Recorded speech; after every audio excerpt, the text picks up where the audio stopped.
So this is Cody Castor MEC140 Lab 5. We got my wiring set up here on the breadboard.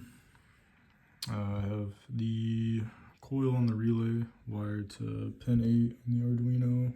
I have pin 2 wired to the button, and then the normally closed and normally open are wired to two red LEDs with two LEDs, one green, one red, and then two 330 ohm resistors.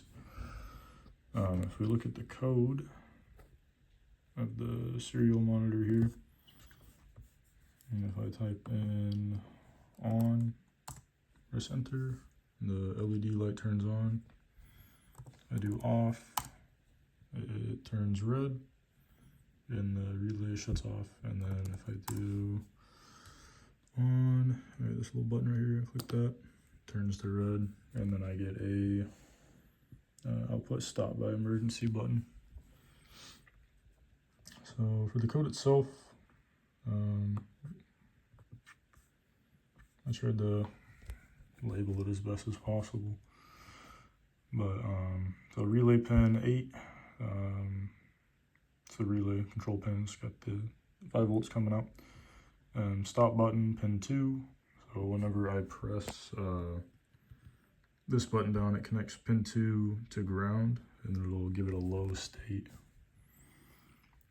Volatile bool stop flag false. So I think the volatile is kind of interesting.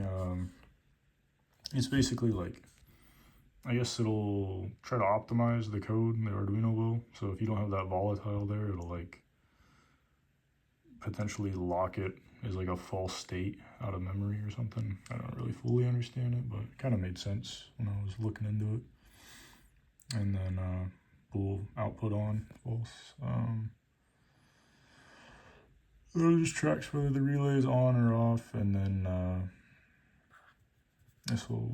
I'll explain the stop flag a little bit more later. But void setup, pin mode, set the relay pin as an output for 5 volts, and then stop button pin input pull up. So the stop button pin is an input with an internal pull up resistor. So I guess there's resistors built in, so you don't get like a floating voltage.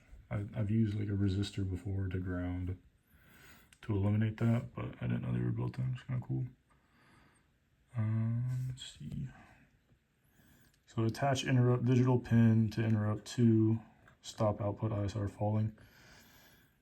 So sets up an external interrupt on pin 2 and runs stop output ISR when a low state is read at pin 2. So when I press that button, that 5 volts is high, it'll pull it to low, 0 volts, because it just goes straight to ground. And then this is the stop output ISR interrupt service routine for e-stop. So when the low state is triggered, this will switch to true. And then when it's true, this if statement will run, and it'll shuts off the relay, and then it sets both states to false. So basically just kills the 5 volts to the relay. So, and then this lower section here, or I guess I can go over the rest of this up here. So the serial begin just kind of turns on the serial monitor, and then print in. So when I do open up the serial monitor, it'll print this, type on activate, off to deactivate.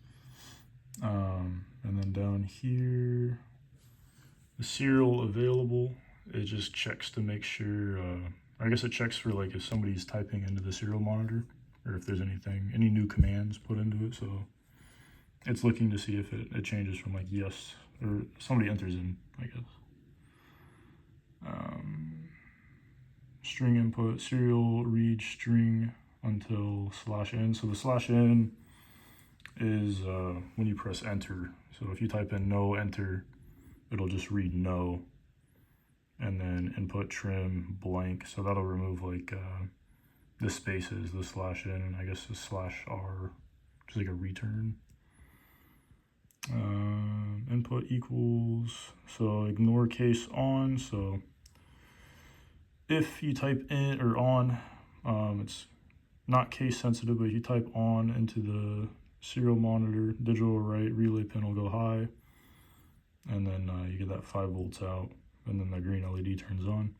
And then if you type off in, it's just the opposite of that, so it shuts the LED off. So overall, it's pretty simple. Kind of hard to explain, but yeah.